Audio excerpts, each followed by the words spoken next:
வணக்கம். இன்றைக்கி நம்ம வீட்டில் சத்தான சமையல் என்னென்னு பார்த்திங்கன்னா, மாப்பிள்ளை சம்பா கொழுக்கட்டை.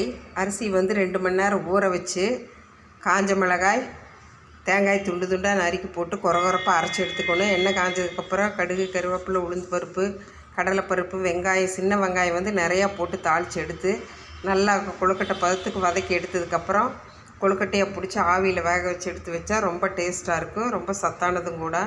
அதுக்கு தொட்டுக்கிறதுக்கு பார்த்திங்கன்னா இன்றைக்கி தேங்காய் சட்னி. நேற்று செஞ்ச சாப்பாடு கருவேப்பிலை, கொத்தமல்லி தழை, பச்சை வெங்காயம், தயிர் போட்டு அடித்து வச்சுருக்கிறேனுங்க. அதுக்கு தொட்டுக்கிறதுக்கு பார்த்திங்கன்னா முருங்கைக்காய் சாப்ஸு. இந்த வீடியோ நான் முதல்ல எடுத்து வச்சுட்டேன்.